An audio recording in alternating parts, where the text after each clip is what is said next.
Welcome to Impact Signals, Social Impact at the Scale of AI. I'm Charlie. And I'm Sarah. It's Tuesday, July 7, 2026, episode 66. Today, early warning is the story. In Geneva, 4 UN agencies launched an official playbook for AI in multi-hazard early warning. Google published a scorecard of its crisis tools with 2 billion people now under AI flood forecasting. And in India, an AI forecast flagged a cloudburst a day ahead, and officials acted on it. We start in Geneva, where the International Telecommunication Union, the World Meteorological Organization, the UN Office for Disaster Risk Reduction, and the International Federation of Red Cross and Red Crescent Societies just launched a practical playbook for putting AI into national early warning systems, supporting the UN's Early Warnings for All initiative. What makes this significant is the endorsement gap it closes. Until now, a nonprofit or a national weather service negotiating an AI pilot had no agency-endorsed reference for architecture, governance, or partnership models. Now there is a UN-branded document to put on the table. The report maps where AI can strengthen each of the 4 stages of the early warning cycle: risk knowledge, detection and forecasting, dissemination, and preparedness to respond. It launched alongside a completed pilot in Malawi, where Norway's National Weather Service, Europe's Medium Range Forecast Center, and Malawi's Met Department co-developed an AI weather prediction system tailored to national needs. The model is the easy part. The hard part is the partnership structure, and Malawi documents it, named technical partners, explicit capacity building, and a scaling pathway for least developed countries. Practitioners can replicate that structure with the partners already named. So the one-line version: 4 UN agencies, 1 endorsed playbook, 1 finished country pilot, released the morning the AI for Good Global Summit opened. The timing matters. If you are negotiating an AI early warning pilot this year, make this playbook your reference architecture and copy Malawi's shape. National tailoring, named partners, capacity building written into the agreement. That's the design principle worth copying. Second signal: Google, which timed a detailed accounting of its AI crisis tools to the same launch.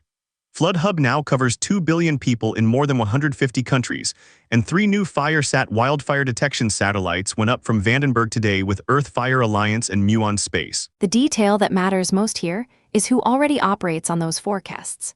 The UN Humanitarian Coordination Office (OCHA) used Flood Hub river forecasts for anticipatory action in Nigeria's Adamawa state and give directly triggered pre-flood cash transfers in Kogi state off the same forecasts. Forecast infrastructure most agencies could never build themselves. Google also open-sourced its ground source flash flood dataset and hydrology modeling framework, and reports a World Meteorological Organization pilot with agencies in Czechia, Nigeria, Uruguay, and Vietnam showing local streamflow data meaningfully improves AI forecasts in ungauged basins. For practitioners, the takeaway is concrete. Check whether Flood Hub covers your operating areas and put that open dataset and framework in front of your technical team. The ungauged basin result is exactly the data poor setting most field programs sit in. That is directly usable today. Moving to India, where the monsoon just gave AI forecasting a live test. As Maharashtra battled heavy rain, the indigenous BharatFS forecast system flagged possible extremely heavy rainfall over Nashik nearly a day before the expected peak. Chief Minister Devendra Fadnavis issued a public warning Monday, and the district administration closed the Trimbakeshwar and Saptashringi temples before the rain peaked. That is the full operational chain working. A high-resolution model, roughly 6-kilometer resolution against 12 for earlier systems, plus a named political channel, plus pre-agreed protective actions. The warning is only as useful as the behavior it changes, and this one changed government behavior before the hazard, not after. The second Indian signal covers what happens when the water arrives. Free Press Journal reports researchers at the Indian Institute of Technology Bombay built a 2-stage AI system that classifies flood-prone areas, then estimates likely water depth at a reported 93% accuracy, working from satellite radar and terrain data with no dense gauge network required. Depth is the missing piece. Knowing where it floods is common. Knowing how deep tells responders which roads stay passable and which neighborhoods need boats. Because it runs on satellite and terrain data, the approach is replicable across low-gauge geographies in South and Southeast Asia and Africa, worth evaluating if that is your map. Story 4: Displacement. As its delegation arrived in Geneva, the International Rescue Committee publicly urged tech companies and philanthropists to fund responsible AI tools for the roughly 118 million people forcibly displaced worldwide. Their arithmetic: nearly 240 million people will need humanitarian aid in 2026, while global funding has fallen by more than half. And the IRC brings deployment numbers to that ask.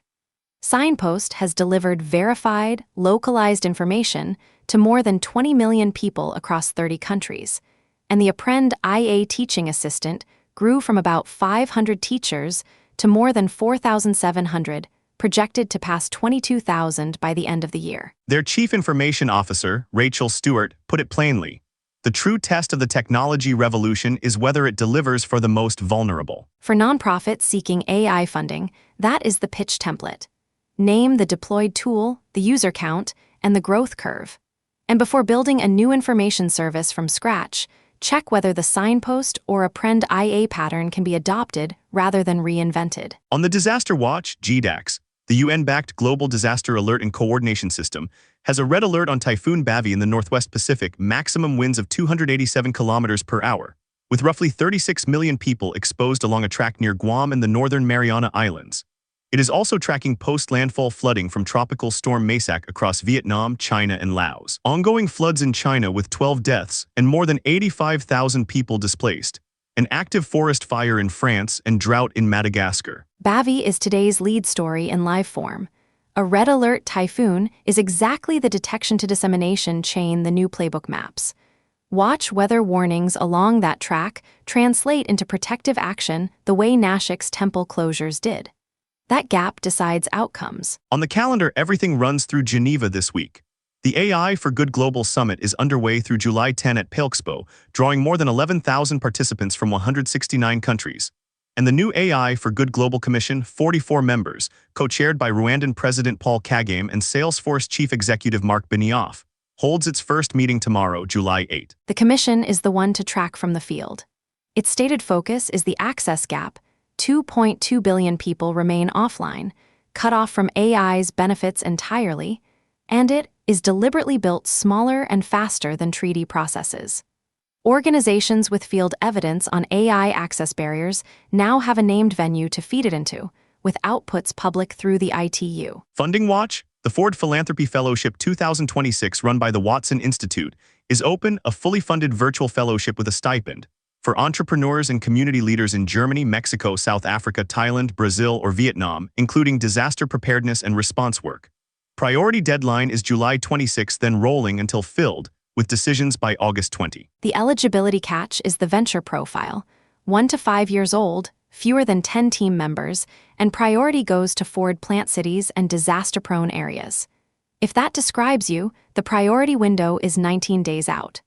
The deadline is the real filter here. The through line today: AI early warning is graduating from pilots to endorsed infrastructure. A UN playbook, an open-sourced flood stack, and an Indian forecast that moved a state government a day ahead of the rain. And the pattern worth carrying home is the coupling: a model, a named channel to authority, and pre-agreed protective actions. Write all three into your next early warning proposal. In Nashik, that coupling is why temples closed and preparations were staged before the rain peaked, not after. That's Impact Signals for Tuesday, July 7, 2026. If this briefing is useful, subscribe wherever you get your podcasts. Check us out at impactsignals.ai and share it with someone working in the field. Stay ready.